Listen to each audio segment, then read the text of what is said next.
Yang terberat adalah bagaimana menyatukan komunitas yang punya sudut pandang beda-beda, yang punya pola pikir sendiri-sendiri, tapi punya tujuan yang sama.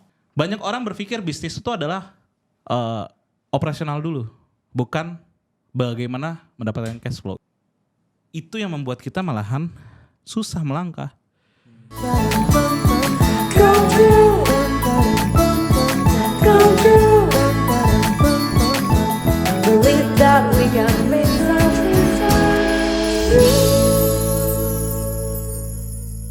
Halo teman-teman semua, welcome back to Yes We're On Air. Nah, jadi kita udah sampai di series ketiga nih. Nah, jadi di series ketiga ini tentunya kita bakal membahas tentang entrepreneurship lagi nih. Tapi tentunya nggak bakal kalah seru dari seri-seri sebelumnya. Nah, di sini kami berharap teman-teman juga dapat terinspirasi dari semua cerita-cerita dari entrepreneur lokal yang akan kita wawancara hari ini. Tentunya kita bakal membahas cara membangun bisnis from zero to hero sesuai dengan tema Yes sendiri pada tahun ini, yaitu from zero to hero ya. Iya, Pi. Okay. Nah, tamu kita kali ini spesial banget ya, Pi. Khususnya dari entrepreneur Jogja ini pasti udah pada kenal semua lah sama orang ini. Oh iya. Iya. Tapi sebelumnya butuh perkenalan dulu nggak sih, Ga? Iya dong. Kita kan soalnya baru ada nih di episode kali ini. Apalagi kita jadi dua host nih sekarang. Mungkin Iya. kita perkenalan dulu nggak sih? Sebelumnya saya dulu, nama saya Lutfi dari manajemen 2024. Saya Laga dari manajemen 24. Dan di sini kita bersama bintang tamu kita, yaitu kita sambut Mas Darsa. Oke, assalamualaikum warahmatullahi wabarakatuh. Waalaikumsalam warahmatullahi wabarakatuh. Gimana nih Mas? Kenalan tadi Mas siapa? Lutfi. Sama Mas Laga. Laga. Oke. Iya. Gimana nih Mas kabarnya? Baik-baik saja kan? Grogi. Salah. Kenapa kok bisa Mahasiswa lagi ngerasain dari dulu kuliah di sini dan sekarang kita ngobrol bareng sama di UGM ya. Cuman kita beda, sini timur, saya barat. Oh, Gitu. timur mana tuh Mas? Sini timur kan? Iya. Oh iya. Nah, saya barat, saya dari teknik. Wah, teknik apa, Mas? Teknik. Teknologi informasi. Wah. IT. Alumni UGM. Oke. Nah, mungkin sebelumnya mungkin penonton-penonton ini pada penasaran sama Mas Darsa nih. Sebenarnya Mas Darsa tuh siapa sih? Backgroundnya dari mana? Mungkin Mas Darsa bisa cerita ke penonton ringkasan singkat lah tentang Mas Darsa ini. Oke. Aku sendiri asli kalau darah Palembang. Palembang. Terus lahir karena keluarga tinggal di Cilegon kerja ya. Orang tua kerja. Iya. Dan dari 2010 aku di UGM. Nah, 2010 di UGM dan aku salah satu murid yang paling dipercaya sama UGM karena 7 tahun aku di sini. Full memaksimalkan masa kuliah di sini. Saking percayanya UGM sampai 7 tahun ya? Kalau yang lain kan 3,5 udah buru keluar kalau di sini 7 tahun. Oke. Tapi kalau boleh tahu kesibukannya sekarang apa sih Mas? Kalau kesibukan sekarang lebih sering berpikir ya, terus juga karena bisnis itu seru sih, kayak maksudnya dulu kan banyak yang langsung terjun, sekarang kita udah ngomongin data, ngomongin kayak gimana sih caranya people itu bekerja, seseorang itu bekerja, jadi ada tantangannya sendiri. Sekarang lagi sibuk di situ, tapi khususnya sekarang justru kita sibuk lagi bagi-bagi bonus buat karyawan. Karena dulu kita terkenal dari bisnis yang katanya gaji atau upah yang kru itu sangat minim dan memang aku akui itu sangat minim pada masa itu ya. Jadi kita juga menyesuaikan dan sekarang kita lagi fokus berbenah. Terus sekarang kita punya target mau yang paling rendah pun kita kalau bisa udah gak ada yang di bawah UMK lagi. Gak boleh. Tapi umumnya F&B di Jogja atau apa masih banyak di bawah UMK. Nah so kita gak mau lagi dan kita punya target khusus sana. Justru sekarang kita lagi sibuk ngitungin gimana sih caranya bikin bonus, gimana sih caranya trade off supaya ada bonus dan mereka juga menghasilkan memberikan margin atau efektif perusahaan efisien gitu. Jadi kita sharing di situ. Aku pengen mereka tuh kerja udah bukan disuruh lagi, tapi kayak ini perusahaan buat kita ngegedein, ya kita dapat gede bareng-bareng gitu. Kalau makin besar ya kuenya makin besar gitu. Jadi kita lagi sibuk di situ dan mimpi kita juga masih jauh. Dimulai dari salad ya sekarang udah bukan ngurusin salad buah lagi tapi a whole group gitu. Jadi kayak satu grup. Oh iya. Gitu, Mas. Ngomong Moi ini juga nggak terdiri dari salad doang ya mas. Aku tadi lihat di GoFood tuh ada salad, jus, kopi, ada kopi buah. Nah kopi buah itu apa sih mas kalau boleh tahu? Itu kayak baru. Ini tuh sebelumnya di aku mau komentar dulu yang senyumnya kayaknya senyum host ya, senyum host tuh kayak karena ini gue harus senyum. Tapi soalnya aku sendiri jujur orang yang menakutkan ya. Jadi maksudnya di kantor itu banyak yang sebenarnya takut sama aku. Kayak katanya ya kalau ada Rodi itu ya aku emang jadi bosnya lah, yang kerja Rodi itu aku bosnya. Udah dikenal sosok seperti itu gitu. Tapi enggak seperti itu. Nah, tadi balik ke kopi buah. Iya. Kopi buah. Jadi sebenarnya kopi buah tuh kita mau ngejelasin di sini. Tapi kayaknya itu kayak aku hold dulu karena nanti lagi fase mau grand launch. Oh. Jadi kayaknya aku hold dulu untuk ngobrol itu. Jadi kita ngobrolnya salad buah, hola jus, eat fit juga boleh. Oke. Masih rahasia nih. Rahasia nih soalnya. Jangan Kalau ada bisa pas lagi uji coba pertama aku bawa ke sini dulu gitu. Boleh, Gimana Bang, gimana boleh, buat teman-teman? boleh, gitu. boleh banget. Nanti ditunggu banget lah pokoknya. Oke. Mungkin kita putar balik dulu ya Mas. Kan Mas Darsa tadi bilang dari teknik informatika ya. Mm-mm. Nah, kok bisa mau jadi entrepreneur setelah lulus itu loh, Mas? Kami penasaran kok Mas Darsa itu kenapa kok memutuskan untuk membangun bisnis Saladmo ini, Mas? Dari awal banget apa gimana nih? Singkat nih, gimana nih? Soalnya ini panjang kalau kita Gak apa-apa, Mas. Cerita singkatnya lah. kalau bisa. singkatnya ya. Ya, singkatnya aja. Iya singkatnya tuh intinya aku usaha udah lama. Dari 2010 tuh udah usaha. Dari kuliah tuh udah usaha. Oh, sambilan gitu, Mas. Ya jualan jaket kampus aparel dulu namanya, kampusaparel.net. Kalau angkatan-angkatan yang 2014 mungkin tahu, tapi kalau yang sekarang kita vakum. Nah, akhirnya ada partnerku, dia usaha bisnis salad buah gitu. Iya. Ke teman-teman adiknya yang di SMP, SMA. Jadi justru dia nyebarin satu-satu gitu loh, kayak nawarin satu-satu. Dan ternyata bagus gitu. Oh, bagus ya, banyak yang beli gitu. Nah, kebetulan partnerku ini adalah memang partner yang memang dekat dari dulu. Jadi maksudnya dia pun kerja di perusahaanku sebelumnya. Nah, kita ngobrol dan melihat bahwa kok kayaknya salad ini bagus, cuman kenapa nggak diseriusin gitu? Karena aku udah pernah bisnis dulu tuh berdagang. Aku ngerasa dulu tuh bukan entrepreneur. Ini kan fokusnya Young Entrepreneur Show, show betul. Iya. So aku seneng di sini karena entrepreneur tuh salah satunya adalah kan bikin sistem ya, bukan cuma sekedar trading gitu. Nah dulu tuh usaha yang di kampus aparel itu adalah jualan. Jadi proyekan. Jadi kalau ada order itu baru dibuat kayak gitu. Jadi pre-order ya. karyawan pun freelance. Oh, iya. So dikontrol sama mood banget gitu. Kayak aduh sekarang lagi pengen ini, yuk. Aduh lagi cukup, nanti dulu lah gitu. Jadi mood banget gitu. Nah, aku ngelihat kayaknya Moi ini harus udah mulai serius dan benar-benar dibikinkan manajemen yang baik. Awalnya dulu jualan di itu dan kita berawal justru dimulai dari bikin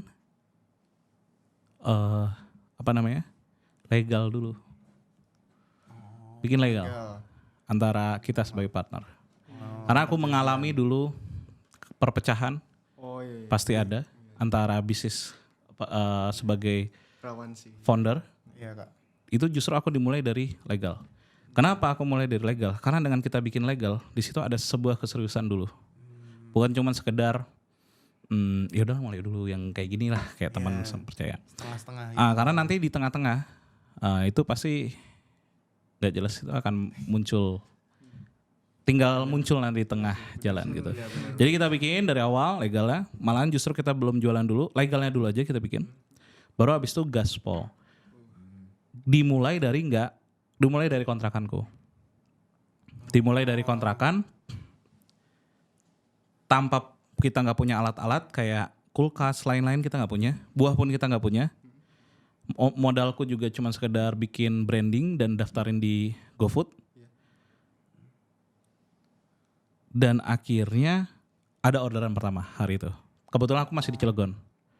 Nah pas lagi ada orderan pertama itu, partnerku Mbak Putri itu malahan nggak siap. Tiba-tiba ada 7 driver ngantri di depan. Buah nggak ada, ini nggak ada. Ya udah kita ngomong baik-baik sama Pak, ini baru pertama kali jualan dan aku juga belum tahu.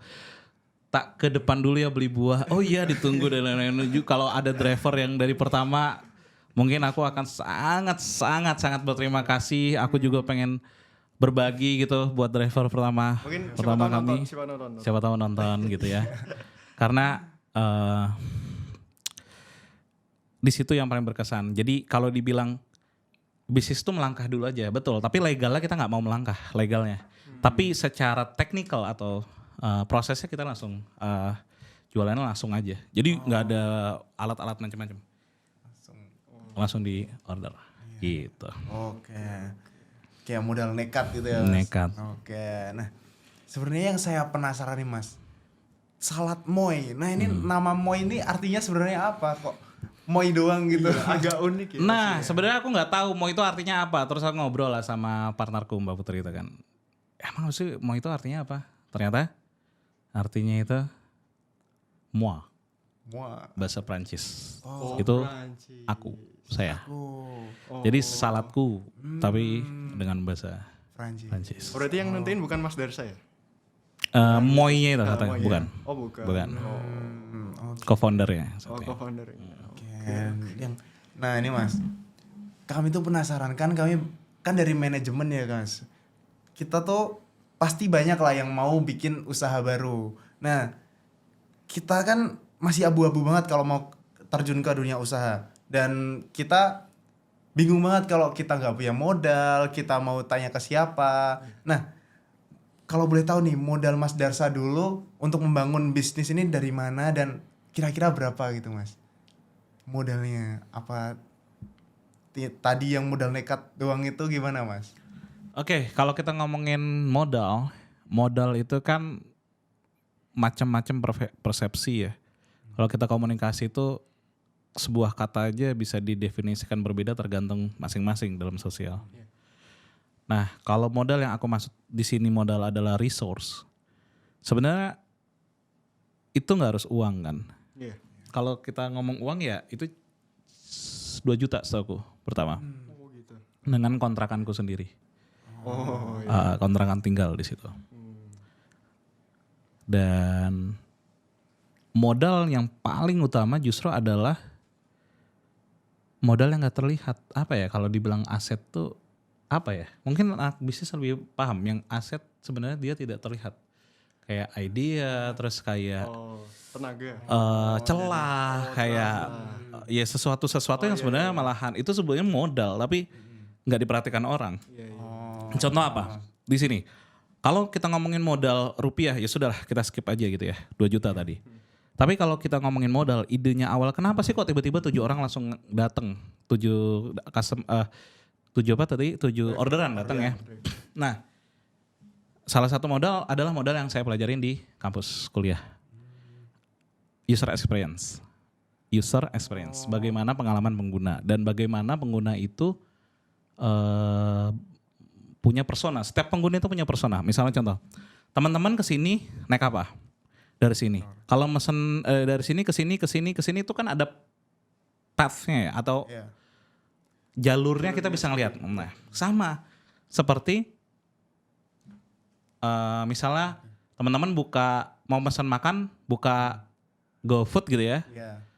itu kalau mau pesan makan kayak gimana? Ngetik nama apa gitu kan? Iya, iya Mas. Ngetik nama apa dulu atau melihat kategorinya dan lain-lain. Nah, saya di situ mempelajari polanya. Kita bersama-sama mencari pola. Polanya apa? Ternyata polanya pelanggan itu dulu viral banget tuh salad buah, ya kan? Salad buah itu bukan moy sebenarnya yang bikin viral di Jogja. Itu adalah salad. Iya, ada. Itu ada. Oke, ada ya, pokoknya ada. Ya, salad Nainis, ya kan? Enggak, bukan. Itu yang berantem sama itu. Ya. Jadi salad main nonton aja di sini ya, nonton. Nanti gua buka lah cerita-cerita di belakang, tapi kayaknya jangan di sini. Rahasia. Karena tinggal di Jogja juga kan, ada. Oh gitu, oke. Mending gak usah dibahas. Nggak usah Langsung ke dibahas. topik aja. balik ke Iya. topik. Oke, tadi jadi apa sih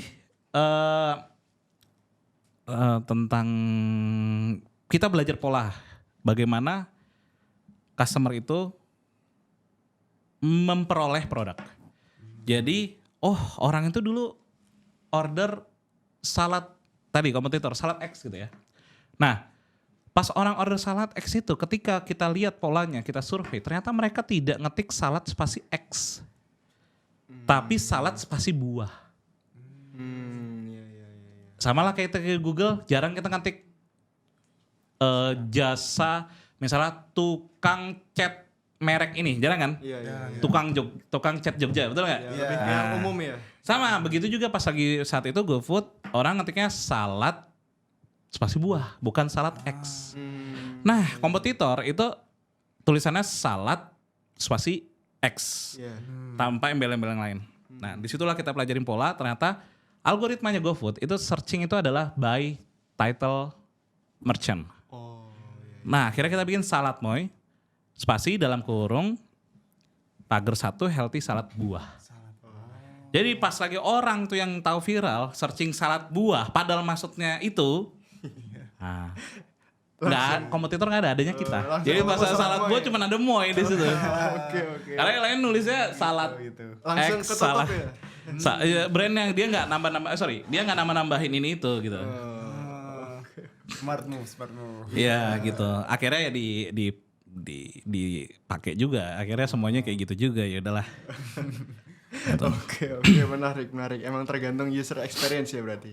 Betul. Patokannya user experience. Oke, mungkin sebelum itu aku mau balik nih Mas. Mungkin kan sebelum misalnya dulu kan Mas juga kuliah di UGM nih. Nah, setelah lulus dulu kan sebagai fresh graduate bisa milih dong mau bangun bisnis sendiri atau kerja korporat lah istilahnya. Nah, kalau Mas Darsa ini kan termasuk dibilang nekat lah ya. Bisa membangun bisnis sendiri. Itu dibilang kadang orang bilang gambling dibanding jadi pekerja korporat. Nah, yang bisa meyakinkan Mas Darsa menjadi membangun bisnis sendiri itu apa, Mas? Oke, balik lagi tentang resource tadi ya. Modal. Lo kalau cuma punya modal doang 1M, modalnya itu berupa rupiah, ya itu nekat namanya. Tapi kan modal itu luas tadi.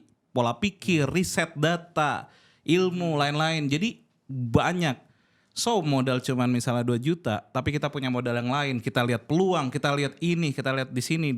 Itu yang bikin kita jadi yakin atau enggak kan? Gitu. Jadi modal itu luas gitu sekali lagi. Resource itu luas, sangat-sangat luas. Termasuk aku kenapa yakin? Dimulai karena trennya saat itu semua orang yang suka salad X, ketika aku survei, kalau searching adalah ngetiknya salad buah. Cuman gara-gara itu jadi yakin gitu loh. Yakinnya di situ. Jadi yakin gitu kayak oke, ini berarti marketnya pasar gitu kan.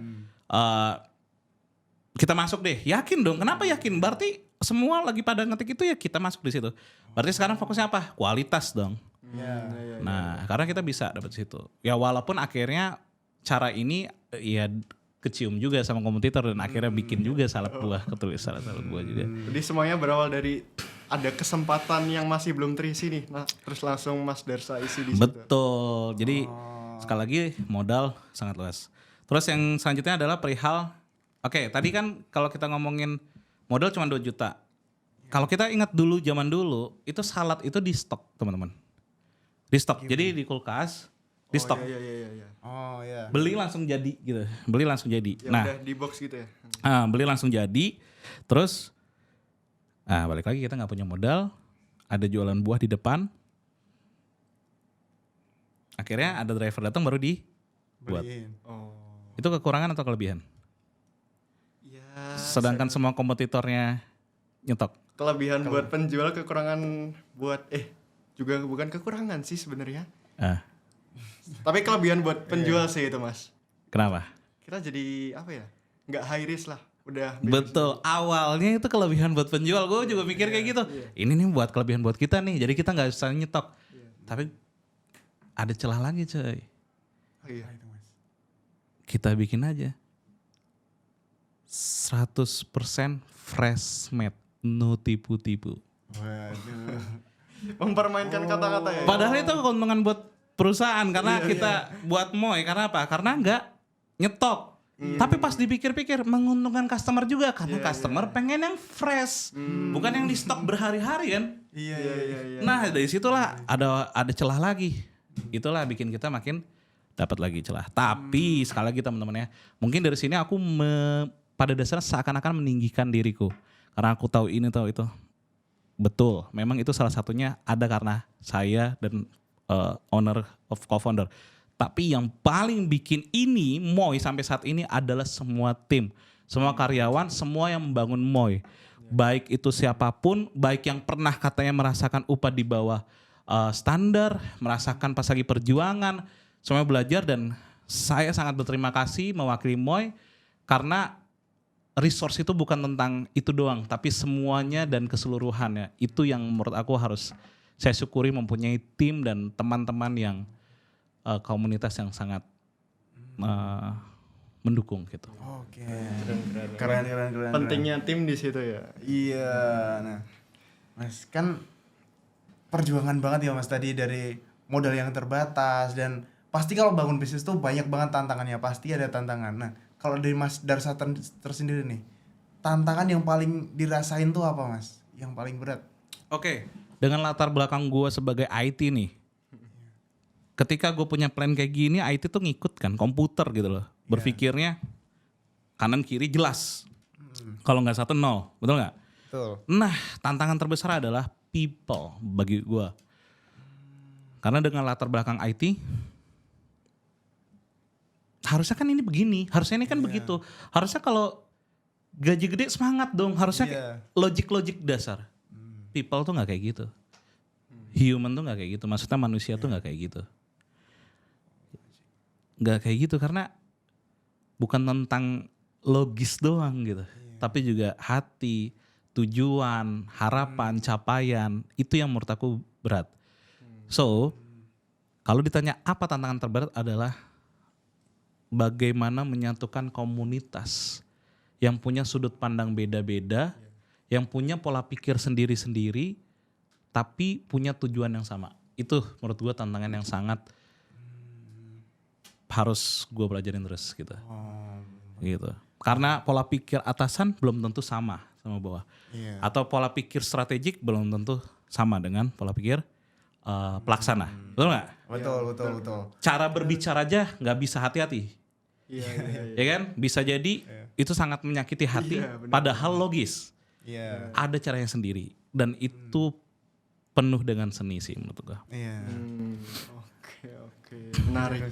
Mempelajari karakteristik setiap orang gitu biar bisa menyatukan tujuan gitu Mas. Betul, mempelajari karakteristik setiap orang. Dan dulu gue orientasinya adalah perbanyak karyawan, perbanyak tim, perbanyak. Jadi kayak sebuah pengusaha yang keren itu adalah yang karyawannya banyak. Nah, kayaknya sekarang lagi pola pikir gue rada-rada kena gitu. Kayak sekarang pola pikirnya adalah gue pengen punya karyawan yang efektif. Kalau bisa sedikit mungkin tapi efektif. Tapi dia sejahtera. Dia sejahtera, semuanya sejahtera. Belum tentu, dan juga kalau bisa ada perusahaan naik nih, kuenya dibagi juga gitu. Jadi naik bareng-bareng. Mungkin gue kelihatan apa ya? Kalau dilihat tuh kayak ya udah, gue orang yang keras apa kata di kantor. Tapi dari lubuk hati gue sendiri buat semua tim, gue pengen gimana bikin sistem kita bagi-bagi kuenya itu. Tapi kadang butuh waktu dan butuh menghitung dan lain-lain. Karena pada dasarnya kalau gue udah ngejatahin ini buat labor, tanya sendiri sama teman-teman ya di kantor. Ketika labor ini di bawah dari jatah, gue minta turunin, keluarin. Paham gak maksudnya? Kan itu profit gede dong, karena library kecil. Enggak, turunin. Buat tim, akhirnya dipakai buat apa? Dipakai buat, ada yang purpose jadi buat acara outing kayak gitu-gitu. Ada yang pengen dijadiin bonus. Nah, tapi buat yang di bawah kan benar-benar harus dibikinkan angka, KPI, target. Nah itu kita juga masih belajar. Nah gue pengen gimana caranya bikin semuanya tuh jadi dapat semua gitu. Dan apa yang lo kerjain itu nggak hilang, nggak kita ambil. Itu buat kita semua kok gitu. Karena ini bukan tentang saya, bukan tentang aku, bukan tentang kamu. Ini tentang kita gitu. Kita tuh Moy. Gua di sini datang sebagai Darsa, tapi kalau gua Moy, ya ini Moy gitu.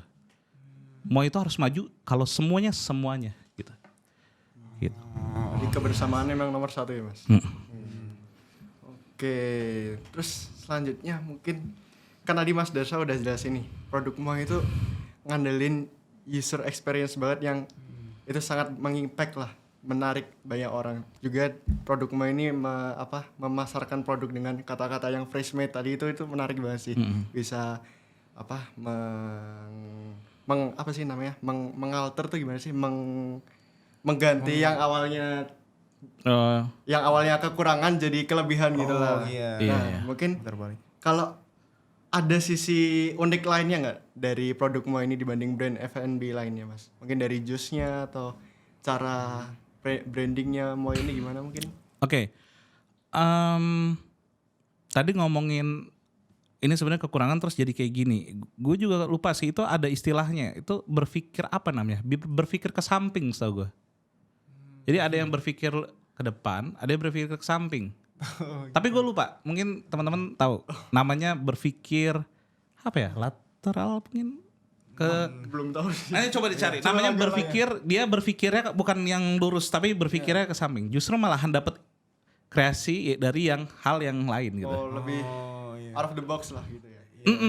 Out of the box. Nah, itu yang sering dilupakan. Kalau kita berpikir kan harus benar-benar sistematis banget tuh kayak gitu. Sampai lupa sebenarnya ada loh. Yang hal-hal kayak gitu yang tadi kita nganggap ini kekurangan. Iya.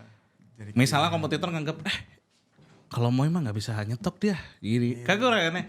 Ternyata mikirnya ke samping aja coba. Ada celah di situ sebenarnya. Fresh made. Nah, untuk ngomongin produk gitu ya. Sekali lagi kalau dibilang salad Moy itu jualan apa? Hola Jus itu jualan apa? Moy Brands itu jualan apa? Gue selalu bilang ke kita semua, ke komunitas kita, ke tim khususnya. Jadi ada rekan yang lupa bahwa dia lupa memasukkan greeting card. Greeting card tuh kayak tulisan di mana permintaan maaf kalau ada kesalahan atau komplain dan lain-lain. Salah satu, ya gue sebut oknum aja ya gitu ya. Salah satunya namanya mungkin dia belum belajar, perlu dibimbing. Dia bilang, kan yang penting jualan salad buah. Betul? Logis. Sebenarnya logis. Oke. Gue bilang, kalau semuanya jualan salad buah, ibu-ibu pinggir jalan pasti laku. Siapapun yang bikin salad buah pasti laku. Kompetitor pasti laku. Karena resep salad buah nggak ada yang nggak tahu. Semuanya bisa. Terus ditanya, kenapa? Terus ya emang kenapa Mas? Gue bilang, kita ini jualan sentuhan kecil. Kita ini jualan sentuhan kecil. Memang core-nya produk kita salad buah. Tapi dengan sentuhan kayak misalnya surat yang kita berikan, banyak orang yang menanti itu kadang. Misalnya contoh, ada seseorang yang beberapa kali ya gue di screenshot sama partner, ada yang mau bunuh diri. Beneran. Ada yang mau bunuh diri. Pikirannya tuh udah kusut. Terus dia menerima surat yang beberapa chapter, 8 chapter dari kita. Dan dia coba untuk ngumpulin. Dan dia nge-DM ke kita. Pikirannya dia udah gak mau bunuh diri lagi. Cuman gara-gara baca surat itu dan punya semangat lebih. Oh, seberdampak itu ya berarti. Betul, karena surat itu kan tentang bukan ngomongin gua lu, tapi kita. Gitu. Makanya gue bilang ke teman-teman nih di komunitas termasuk di tim karyawan ya misalnya, yuk sampaikan, itu jangan sampai ketinggalan. Mereka bukan menanti salad buahnya aja, karena mereka juga menanti sentuhan. Kita semua menanti, kita punya rasa semuanya. Termasuk kadang gue pun lupa sama karyawan gue, misalnya kayak kurang diperhatiin, misalnya upah kurang misalnya. Itu kan kadang hal yang nggak sadar kan. Makanya yuk kita sesama komunitas saling guide, saling mengingatkan bahwa kita perlu memberi sentuhan-sentuhan kecil yang kadang tidak diperhatikan seseorang. Gitu sih. Kadang dianggap remeh tapi bisa berimpact besar gitu ya Mas. Yes. Mentionan sih. Jadi kalau dibilang berimpact besar, bukan gua yang ngomong tapi emang dari komunitas kita itu sendiri gitu. Oke, selain produk harus ada value lebih gitu ya Mas. Betul. Oke, nah nih Mas Darsa kan kita sebagai calon-calon entrepreneur kan mau nih, ada beberapa dari kami yang mau terjun ke dunia F&B. Nah, Mas Darsa ini punya tips nggak atau saran buat kami yang mau menjelajahi dunia F&B gitu Mas? Boleh dibicarakan Mas? F&B tuh keras coy, menurut gue. Kayak bisnis yang kayaknya paling tinggal dijalanin tapi menurut gue keras. Kecuali F&B yang SKU-nya dikit. Jadi gini, kalau kita ngomongin F&B itu, yang paling berat itu adalah salah satu ya, adalah SKU-nya banyak. Apa sih SKU? Lo jualan di Indomaret nih. Gue di sini jadi kayak ngajarin. Pasti banyak yang pengusaha-pengusaha lain yang lebih jago. Ya gue sharing secukupnya yang gue tahu ya. Oke. Misalnya di Indomaret, barang masuk apa? Misalnya biskuit brand ini, keluarnya apa? Dijualnya biskuit brand itu, betul nggak? Iya. Berarti dia cuma ngambil keuntungan. Produknya berubah nggak? Enggak. Kalau di F&B, masuknya apa? Bubuk. Bahan. Oh iya. Bubuk jadi apa? Jadi cairan bes. Cairan bes jadi apa? Jadi cetakan. Jadi cetakan jadi apa? Jadi ini. Jadi banyak. Oh. Diolah dia berarti.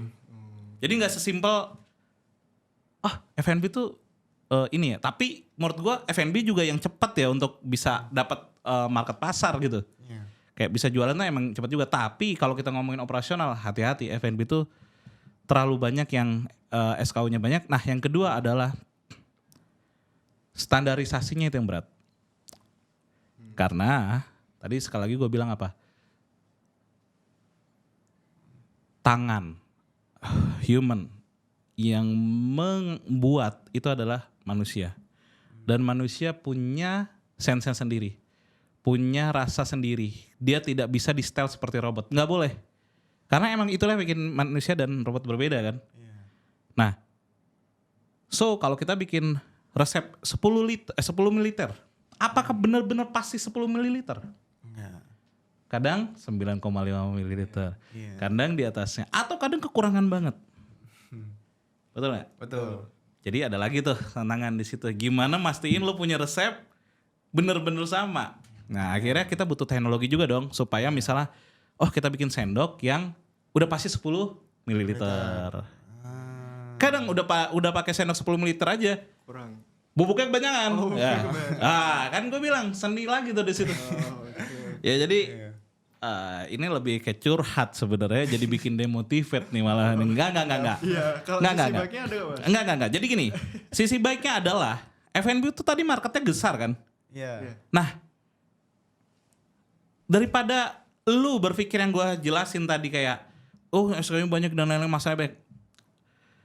Ambil market dulu aja, ambil cash flow-nya dulu aja. Jadi cash flow-nya didapetin dulu aja sebanyak-banyaknya. Nanti lu juga sendiri mikir kok, lo akan memperbaiki sendiri gitu loh. Adaptasi sendiri. Karena lo udah punya cash flow. Kalau udah punya cash flow kan berarti udah punya kekuatan kan. Iya. Gue punya modal nih, gue punya ini. Perbaiki ini yuk. Perbaiki ini yuk. Banyak orang berpikir bisnis itu adalah operasional dulu, bukan bagaimana mendapatkan cash flow. Itu menurut gue, bagi gue ya, mungkin beberapa pandangan pebisnis lain beda, tapi bagi gue sendiri itu yang membuat kita malahan susah melangkah. Tapi kalau kita udah ada cash flow, untuk menghartikan operasional butuh dana nggak? Dana, tapi lebih enak. Jadi kayak memperbaiki sesuatu lebih enak daripada kita sempurnain dulu tapi cash flow-nya nggak ada. Ya udahlah, bagi gue mending kalau pilihannya tuh suruh kanan kiri ya kanan dulu aja. Oke. Sebenarnya nggak boleh kayak gitu, tetap ada persentasenya. Iya. Cuman maksud gue kalau cuman disuruh pilih kanan kiri gitu loh. Iya kan. Ya, bener gak? Benar. Ambil baiknya dulu gitu. Iya, karena itu yang ini dulu gitu. Ada dulu kan? Iya. Gitu. Iya. Awalnya dari situ semua ya. Iya, lo mau nge-hire HR tujuannya apa? Karena udah ada yang masuk, jadi diefisiensi, diefektifkan. Iya. Kalau nggak ada yang masuk, HR untuk apa? Gabut. Gitu. Oke. Jadi itu guys tip dari Mas Darsa. Cash flow dulu. Saya penasaran lagi Mas. Kan salad kan pasti banyak banget ya variannya dan rasanya tuh bisa dibikin gimana. Nah, gimana Mas Darsa tuh nyesuaiin sama rasanya lidah orang Jogja? Kan pasarnya yang besar kan di Jogja gitu Mas. Gimana itu Mas? Wah, ini bagus nih. Jadi tentang gimana nyesuaiin pasar Jogja. Nah, lo kalau dalam bisnis itu ya sekarang pikirannya lo mau idealis apa mau komersialis lah pada. Ini kata-kata ciptaan gue sendiri ya. Idealis apa komersialis? Maksudnya apa? Idealis kan diri banget ya gitu ya. Kalau komersialis tuh apa? Ya market dong. Iya. Bener nggak? Jadi yang menilai itu oke atau enggak, gua apa market? Market kan. Nah, jadi gue pernah nih tes ahli R&D kopi pas itu. Mau bikin kopi buah tuh. Gua bawa 9 kopi terbaik terlaris di SP Food. Oren. Shopee Food lah udah sebut aja. Iya, oke. Shopee Food. Ini ada nih data terlaris kan Shopee ada terlaris terus ya kan? Ada analisisnya. Terbuka kok. Nah, gue bikin unbranded, jadi cuman nggak ada white label ya, jadi nggak ada. Iya. Si R&D kopi itu, si ahli kopi itu suruh coba, dan dia memilih ini yang paling gak enak, ini yang paling enak. Ini paling gak enak, ini yang paling enak. Lo mau tahu apa yang faktanya? Apa? Yang kata dia paling gak enak itu adalah yang paling laris di Jogja. Bisa gitu ya, bisa gitu. Banyak gak teman-teman yang usaha, gue tuh udah bisnisnya ini enak kok, enak kata siapa?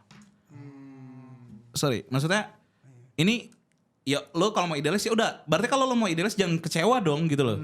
Kan yang nilai orang.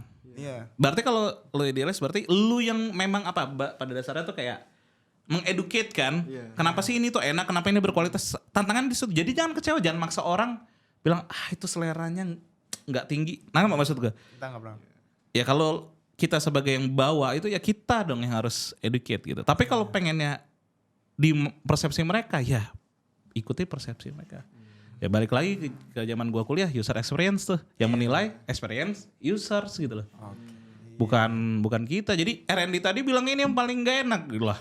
Jogja itu yang pilihan yang di Jogja tertinggi apa? Paling banyak gulanya, paling banyak creaminya, paling dikit kopinya ternyata.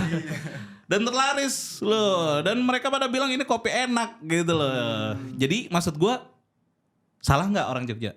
Enggak. Karena itu preferensi dia. Jadi sudut pandang salah atau enggak kan tergantung sudut pandang gak sih? Iya. Gitu. Istilahnya pelanggan adalah raja gitu ya. Betul gitu. Apa yang dia mau kita harus sesuaiin lah. Nah, apalagi mazhabnya mazhab komersialis gitu loh. Ini gimana? Ini mazhabnya idealis tapi pengen komersialis kan jadi ya kayak susah kan? Iya, tabrakan. Oke, Gitu. Oke, terus selanjutnya mungkin aku mau nanya nih Mas Darsa nih bisa membuat bisnis semua ini sustain sampai bisa ekspansi 28 cabang ya di Jawa ini. Terus aku pernah 60. Oh 60. Wah, tambah banyak banget ya. Terus aku juga pernah lihat ada salah satu pas momen di mana booth-nya Mo ini didatengin sama Nagita Slavina, pernah kan ya? Nah, itu kronologinya gimana sih Mas kayak gitu? Nggak tahu sebenarnya. Jujur nggak tahu. Itu di mana sih Mas? Kita nggak ada marketing. Oh. Gua ada departemen marketing tapi nggak ada anak marketing yang emang manajer marketing nggak ada. Oh. Lah itulah kalau kita marketnya tuh adalah berusaha untuk berpikir untuk jangka panjang ya. Contoh, kalau ads gitu atau cuman kayak gitu kan dia jangka pendek ya. Orang datang dan pergi. Yeah. Kalau kita tuh fokusnya adalah Moi itu fokusnya semua gimana orang yang udah masuk ke komunitas ini bertahan selama-lamanya. Jadi gue nggak fokusnya kayak masuk dong, maksudnya sini dong, enggak. Tapi kalau ada yang udah masuk, jangan sampai keluar. Berarti dia butuhnya apa, semuanya diberikan. Gitu. Jadi nanti dari situ pasti akan ada bahasanya tuh kalau marketing, setahu gue itu word of mouth ya. Iya, Benar gak sih? Dari mulut ke mulut kan? Iya. Baik itu dari dia update story lah, baik dia nanti ngomong ke temennya lah, atau ke kakak adiknya lah, atau dia malahan ngereferensin ke kantornya untuk beli di kantornya. Itu yang kita pertahanan. So kalau ditanya Nagita Slavina itu ngubungin Moy itu dari mana? Dihubungin. Artis yang di Jakarta yang kita selama ini ada Nagita Slavina, beberapa artis itu semuanya dihubungin. Bukan kita yang ngubungin. Nah, bukan berarti di sini kita sombong, tapi ini buat sharing sebenarnya. Bahwa kalau kita fokusnya adalah memberikan yang terbaik dan mempertahankan customer selama-lamanya, pasti datang juga.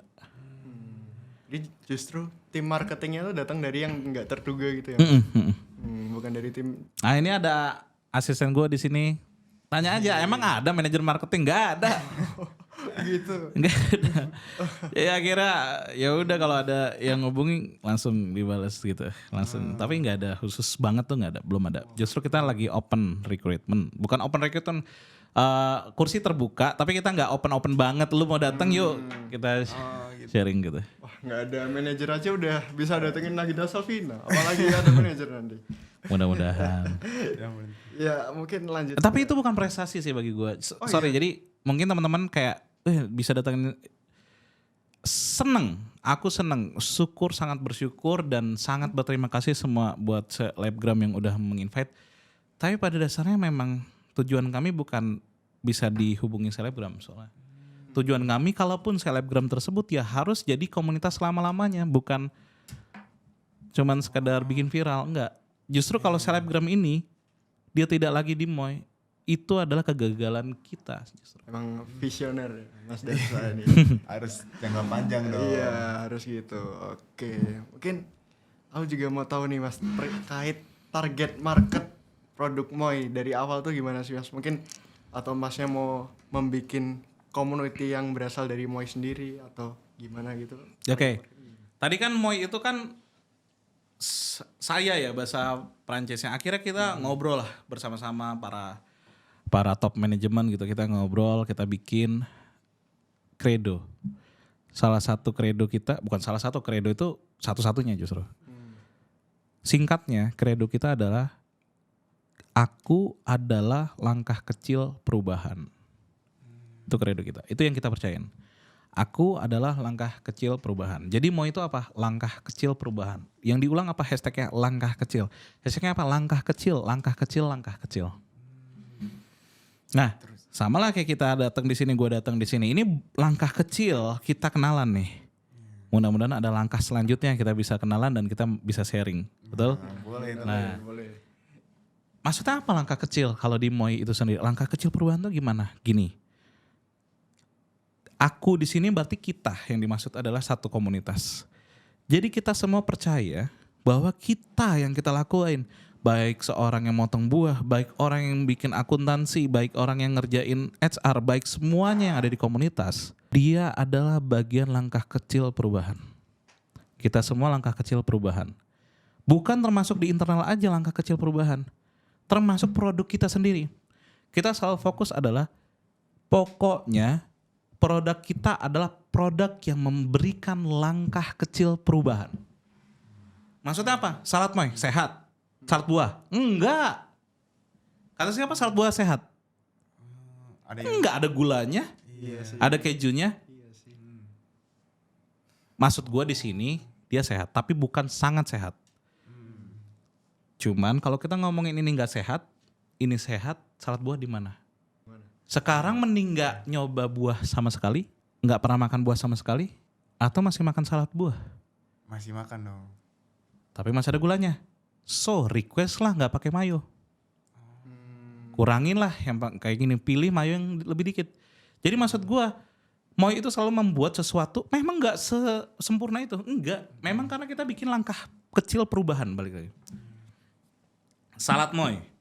Sekarang gue tanya, salad sayur yang benar itu kan bukan benar ya. Yang paling sehat itu kan justru salad sayur yang kalaupun ada namanya ada Dressing gitu. bukan dressing ada proteinnya, dia yang benar-benar rasanya sangat kurang kan. Maksudnya sangat kurang tuh kayak dressingnya malahan gak terlalu banyak dan ini gak terlalu gurih, plain ya kan. Iya. Mahal. Yakin kita Jogja bisa kayak gitu? Enggak. Yakin? Enggak sih. Kalaupun salad sayur masih harus apa? Masih harus asinnya segini, Iya. krimnya segini. Jadi maksud gue, kita di sini. Langkah kecil itu adalah shifting supaya bergeser. Nanti kita keluarin juga salad sayur. Tapi apa yang masih bisa diterima? Syukur-syukur, nggak apa-apa. Lu pindah dari Moi, kita semua pindah dari Moi. Kalau memang Moi nggak bikinin langkah kecil selanjutnya, nggak apa-apa. Karena misi kita adalah membuat langkah kecil. Kita adalah bagian dari langkah kecil. Jadi teman-teman nih, misalnya sekarang salad Moi ngerasa salad Moi udah nggak sesehat itu, gue mau shifting ke yang lebih sehat. Kita nggak ada nih produknya nih. It's okay, karena ini bukan tentang lu harus enggak, semua orang punya preferensi dan gak apa-apa. Karena apa kesalahan kita? Kita belum menciptakan langkah kecil selanjutnya. Berarti harus ada improvement setiap tahap. Betul. Nah, kalau teman-teman tahu ada sekarang kita lagi nyiapin Eat Fit namanya. Nah, kalau salad buah kan makanan sampingan ya. Terus juga ada jus itu kan juga makanan, minuman juga dia bukan utama. Nah, kalau Eat Fit itu adalah dia makanannya adalah makanan pinggir jalan. Pecel-pecelan, pecel ayam, pecel lele, pecel ini. Tahu makan pinggirnya kan ya? Tahu. Tapi ada kalorinya. Tapi nasinya nasi merah. Rasanya rasa makanan sehat banget. Masih rada deket di sini. Akhirnya apa? Ini langkah kecil yang mau kenalan. Akhirnya apa? Banyak orang berpikir kayak ini mah gak sehat. Ini ya emang gak sesehat itu. Tapi ini lebih better dari ini. Karena ini tujuan kami adalah untuk bikin kita shifting, melangkah menuju yang lebih sehat. Tadi kita udah bilang, kalaupun nanti pindah ke sangat sehat, ada yang di sana. Bagus, karena kita sebagai, tadi apa kredonya? Langkah kecil perubahan berhasil atau enggak? Kita berhasil membuat orang mengambil langkah kecil dan akhirnya berlangkah gitu. Impactnya berarti besar ya kalau untuk orang-orang yang tersadarkan gitu. Oke, mungkin lanjut nih Mas. Kalau dari Mas sendiri dari dulu nih, sebelum bikin bisnisnya mungkin cara memasarkan produk tuh harus ada lah ya. Cara memasarkan produk ke orang-orang gitu. Nah, strategi marketing Mas Darsani selain mempertahankan loyalitas pelanggan, mungkin ada. Mungkin ini sharing aja sih. Karena gue juga bukan ahli marketing. Generalis gue. Maksudnya ngerti banyak hal. Memang banyak ngurus di marketing. Tips dari gue yang gue sharing adalah marketing itu kan tentang target pasar ya. Pasar ini siapa? Kan ada yang B2B, ada yang B2C, betul gak? Kalau misalnya kita di B2C kan berarti pasarnya adalah human dong. Manusia itu sendiri. Simpelnya bagi gue. Lo udah memanusiakan manusia belum cara marketingnya? Misalnya, ini beli ini, potong 20.000, untung lo. Murah? Hatinya sebagai manusia ngerasa dimanusiakan? Kurang. Enggak kan? Gitu. Jadi kayak banyak orang berpikir marketing tuh yang penting ngelakuin.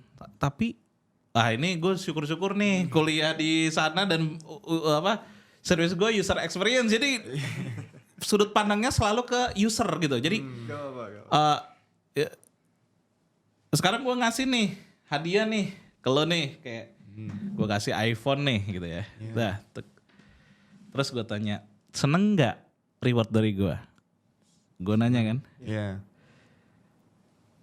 Sekarang dia jawab, karena apa yang mau gue dengerin, betul? Tapi hatinya dia sendiri bisa jadi iya atau tidak? Ambigu sih. Bisa jadi bukan ini yang dia butuhin. Iya. Berarti yang nentuin reward atau enggak siapa? Gua apa? Yang nerima. Yang nerima. Dan kita nggak tahu. Udah ngelakuin ini lo, udah marketing ini, udah KS. Ya udah lo udah ngasih sesuatu. Tapi lo udah tahu bener-bener kebutuhannya nggak itu? Apa yang dibutuhkan sama user itu sendiri bener-bener tahu nggak? Paham nggak? Gue udah ngasih potongan nih, nanti dulu. Emang usernya butuh potongan? Kan banyak strategi marketing kan. Jangan-jangan itu nggak tepat itu yang dibutuhkan user. Siapa tahu user butuh doa.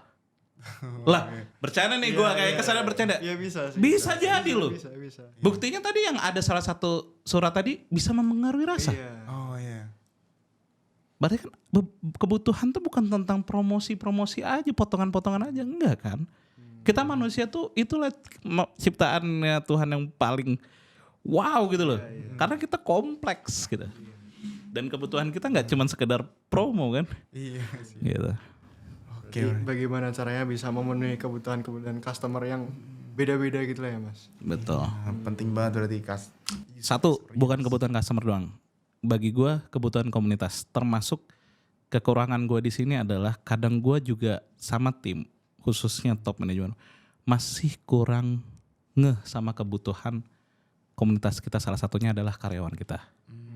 Jadi bukan customer doang yang harus kita tahu kebutuhannya. Karyawan kita itu juga salah satu komunitas kita. Nggak semuanya berani ngomong kan? Iya. Bener nggak? Nggak semuanya berani nyampaikan. Iya benar. So disitulah kita bilang kita harus punya empati. Ya termasuk gue kurang empati.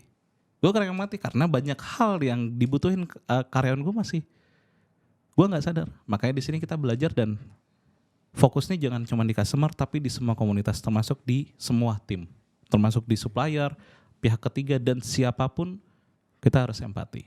Nah mungkin selanjutnya kan Mas Darsa tadi kan marketingnya fokus ke user experience, dan tadi juga dinotis kalau Mas Darsa tuh mau yang jangka panjang nih, nggak kalau sosial media tuh kurang main. Nah Mas Darsa mau ada rencana nggak buat mungkin pakai Facebook Ads, Meta Ads, atau yang buat promosi-promosi di sosial media gitu Mas? Oke. Facebook Ads, Meta Ads, iklan di Gojek, GrabFood dan lain-lain itu kan cuma cara loh. Iya. Iya. Ya pasti dong. Tapi pada dasarnya itu kan adalah kalau ibaratnya ini barang nih. Ini asal, ini tujuan. Berarti yang tadi kita sebutin apa? Cara kan? Iya, proses. Pasti dong. Oh. Maksudnya pasti tuh tinggal milih cara yang mana. Tapi pertanyaannya apa yang mau dibawa?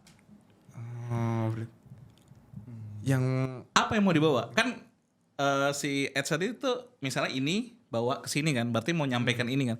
iya. Apa yang mau dibawa? Apa yang mau disampaikan? Banyak yang orang lupa di sini. Pertanyaan seorang marketing tanya, udah ads belum? Udah ngapain? Berarti kan lu udah iya udah. Ininya tuh apa gitu?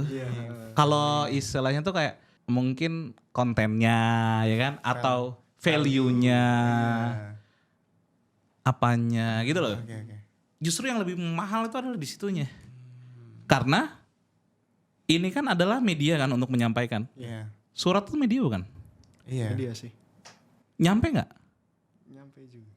Nggak harus pakai ads kan? Iya sih. Tapi karena makanya maksud gue itu channel aja, cara untuk menyampaikan. Dan nggak ada yang salah. Dan itu silakan siapapun mau pakai Facebook, mau pakai ini, mau pakai surat, mau pakai telepon, mau pakai ini, itu semuanya cara kan. Tapi apa yang mau lo sampaikan? Kebutuhan apa yang mereka butuhkan sampai akhirnya harus lo sampaikan. Oh, berarti yang paling penting itu emang value-nya yang disampaikan gitu. Betul. Mungkin lanjut ke topiknya Mas. Mungkin aku penasaran Mas Darsa tuh cara ini Mas, cara mempertahankan loyalitas para customer-nya Mas Darsa itu kan tadi kan pengen mempertahankan loyalitas supaya tidak pergi dari Moy lah usahanya. Nah, caranya gimana tetap mempertahankan loyalitas itu sampai sekarang masih setia dengan Moy gitulah istilahnya. Oke. Ini lucu nih, gue sharing ya. Ini pengalaman. Umur gue udah 23 tahun. Oke. Enggak. Dibalik. Oke. Maksud gue udah pengalaman juga tentang hubungan romansa dong. Oke. Ini ngomongin loyalitas nih. Walaupun gue nggak ahli, tapi seenggaknya gue punya pengalaman dan mau sharing deh. Gitu ya. boleh, Pasti teman-teman juga punya pengalaman. Sekarang gue tanya, kalau kita punya hubungan nih ya, Iya. ditanya, kamu mau makan apa? Jawabannya apa? Misalnya, nasi goreng. Beneran kan nasi goreng dia butuhin? Begitu juga customer cuy. Customer tuh belum tentu apa yang diomongin tuh itu. Jadi hati-hati. Oke. Karena customer juga manusia. Kita semua manusia gitu loh. Sekarang gue tanya ke karyawan gue atau ke tim gue, semua yang di community gue tanya gini. kamu nggak naik gaji nggak apa-apa kan, kamu yang penting semangat dan di support sama aku kan. Misal di support sama aku kan, jawabannya apa? Iya mas. Yakin dan harus percaya. Ininya Hatinya enggak. tadi reward tadi siapa yang bilang iya atau enggak? Mulutnya? Iya. Ini ya beneran nggak itu? Gak tahu. iPhone yang dibutuhkan? Enggak. Disitulah seninya. Jadi maksud gue loyalitas. Aduh kita ngomongin loyalitas. Jangan fokusnya di diri kita. Kalau loyalitas itu kan berarti hubungan nih. Berarti kalau hubungan ada 2 orang nih. 2 yang berhubungan. Pasti kan fokus kita adalah di lawan kita. Atau di pasangan kita nih. Maksudnya hubungan nih. Berarti kalau Moy pasangannya customer. Moy pasangannya karyawan. Moy pasangannya supplier. Betul gak? Iya betul. Jadi fokus kita bukan di kita. Di sana. Oke. So, yang perlu dilakukan adalah salah satu kalau tadi kita pacaran kan bertanya, betul nggak? Survei itu nanya kan? Iya. Nanya. Nah, gue bilang tadi aja kalau kita pacaran, pertanyaan pertama belum tentu sesuai nggak? Belum tentu hati tuh. Ya benar. So, kalau survei suruh ngerating dia nih dari 1 sampai 5. Indonesia tuh menurut gue ya, orang Indonesia tuh beda sama di Melbourne atau di Australia sana. Pas gue ke sana. Di sana tuh rata-rata rating 3 karena orang kalau di sana ngasih rating 3 normalnya. Kalau di Indonesia apa? 5. Betul? Ya benar juga, benar. Kalau kecewanya dikit? 1. Betul, itu ngeri banget coy. Kalau nggak 5-1 gitu loh. Kenapa itu yang gue pertanyaan? Kenapa harus kalau nggak 5-1? Kenapa nggak 3 aja gitu? Cukup. Easy. Kecewa dikit aja kadang masih 5. Kadang ya. Kadang. Kalau nggak dikarir atau kecewa dikit sendiri langsung 1. Oke. Disinilah kata gue. Yang kata teman-teman di lapangan yang gue bawa ke sini adalah kalau udah nanya ratingnya, misalnya contoh rating rasa 1-5, percaya nggak 5? Belum tentu. Jangan dulu, karena kita di Indonesia nih cuy. Humanisnya kuat banget ya nggak sih? Yakin 5? 5 ini tanyakan lagi. Kenapa sih kamu sebut 5 dan apa? Nanti di situ keluarlah ke spill tuh kayak gini. Kayak 5 itu kan sempurna, tapi nanti keluar harusnya ditambahin ini, ditambahin berarti nggak 5 kan benernya? Sebenarnya 3 tapi dikonvert jadi 5. Tahu nggak maksud gue? Iya, nggak sesuai lah dengan yang ditampilkan gitu. Aslinya ada masih unek-uneknya tuh masih ada. Iya, betul. Enggak enakan mungkin ya. Nah, jadi maksud gue kita PR nih sebagai user experience nih, belajar mau ngambil sudut pandang user. Jangan satu survei selesai, hati-hati. Gue bilang gini, beberapa teman R&D, dia melakukan survei itu kan, beberapa kan ada teorinya ya. Gue tanya, lo survei dibacain gak? Dibacain. Terus dengar suara lo gak? Dengar. Suara lo aja udah bikin beda pilihan jawabannya. Ada lo atau nggak ada lo aja udah bikin beda jawabannya. Benar nggak? Benar. Jadi ada tekniknya sendiri kalau bisa, jangan sampai cut itu. Biasanya yang paling hanes adalah di aplikasi itu sendiri, itu hanes. Nggak ada tekanan gitu. Justru kalau kita survei, kakak kita lagi penelitian, menurut kakak ini 1-5 berapa? Ya 5 lah, masa 1? Siapa mau berantem gitu di sini? Enggak kan? Ya 5. Gitu. Kalau aplikasi udah nggak ada tekanan, nggak, saya nggak face to face. Nah, aplikasi bagus karena apa? Ada satu lagi fitur yang namanya privacy kan. Jadi kalau dia mau ngerating komen tuh nggak kelihatan. misalnya A.X gitu kan. Itu bagus. Jadi akhirnya bikin berani apa adanya. Oke, itu penting. Kejujuran customer itu penting guys. Buat kalian yang nonton, nggak usah gak enakan, jujur aja. Poinnya adalah jangan satu layer. Nah itu. Jangan satu layer. Kalau dia bilang enak, jangan percaya. Iya. Tuh. Oke. Nah, ini Mas, kan Salat Moy kan udah gede banget nih. Cabangnya aja udah 60. Nah, Mas Darsa ini mau fokus buat ekspansi lagi, mungkin keluar Jawa atau keluar negeri, atau mau masuk ke industri lain nih Mas, selain F&B? Oke. Lu ngomongin gede, gue sedih sebenarnya. Kalau gede kita ngomongin omset atau omset, gue sedih. Karena sekarang patokan gue sama tim gede itu adalah labor atau persentase yang kita bagikan buat tim atau komunitas kita sebagai karyawan tuh seberapa besar. Jadi sekarang patokan gue udah bukan omset lagi, tapi berapa yang udah buat kita semua, berapa buat mereka. Kalau masih saat ini masih ada beberapa di UMK, menurut gue itu belum besar. Dan itu menurut gue PR yang harus gue lakuin, gimana caranya harus berbenah gitu. Betul. Walaupun ini misalnya beberapa kan mitra-mitra nih, ya kan, dilepaskan. Jadi ada yang beberapa di bawah UMK. Menurut gue selama masih ada itu, gue ngerasa itu nggak besar. Karena gue besar dari kurangnya efektif, maksudnya masih ada yang bisa merasakan kurang gitu. Iya. Jadi target kita adalah sejahtera bersama sih, gitu. Jadi justru itu beban bagi gue ketika melihat cabang banyak tapi masih ada tim yang ya mudah-mudahan kita doakan bareng teman-teman di lapangan, kita bersama-sama tingkatin buat kita semua gitu. Jadi ini bukan gue doang yang berusaha, tim semua di lapangan berusaha. Nah, gitu. Jadi sekali lagi mudah-mudahan besar beneran ya. Amin. Salat Moy semakin di depan. Amin. Langkah kecil aja. Oh iya malah dong. Selangkah lebih baik ya sih. Selangkah lebih baik. Oke. Iya.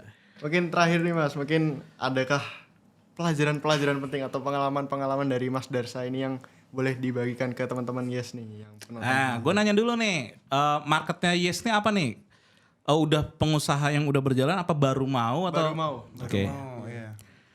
Baru mau. Kalau baru mau, gue balik lagi nih yang kawal. Cash flow dulu. Gimana caranya terjual dulu nih produk. Jasa lo tuh terjual dulu. Ada yang mau dulu. Jangan mikirin bocor dulu gitu loh.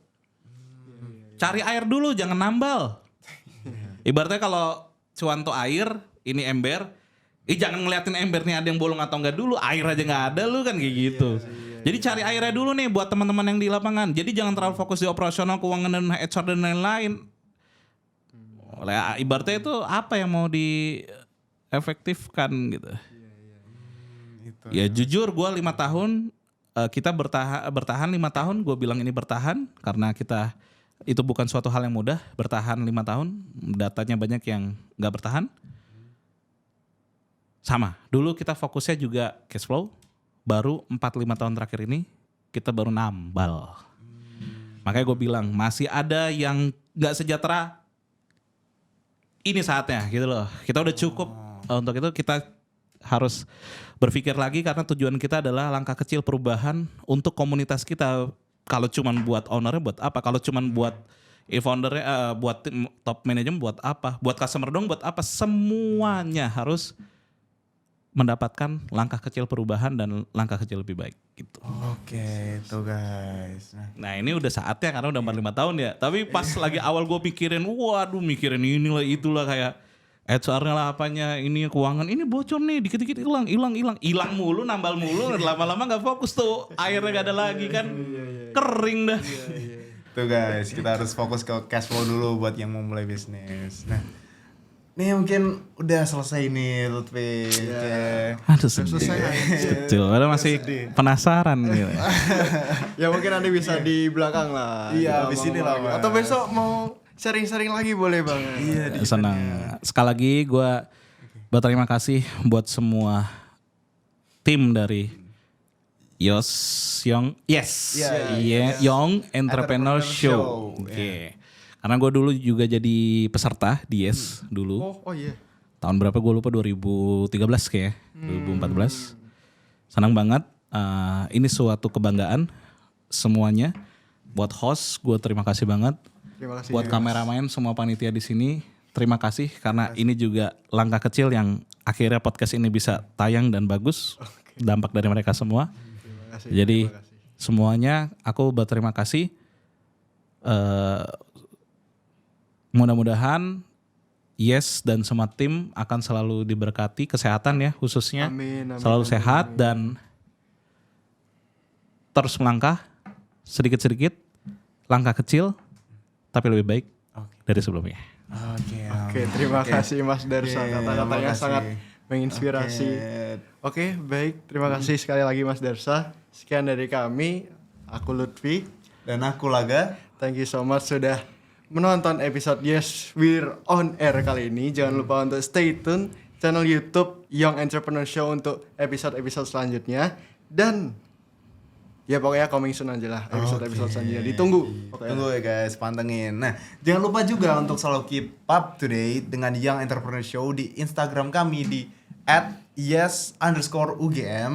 Karena aku dengar-dengar kita sebentar lagi nih bakal kasih spoiler speaker kita buat Yes We Talk. Waduh, boleh juga. Pasti Harus follow sih, harus Iya, follow. follow guys, karena pasti gacor. Oke. Maka dari itu jangan sampai ketinggalan ya teman-teman dan See you next time.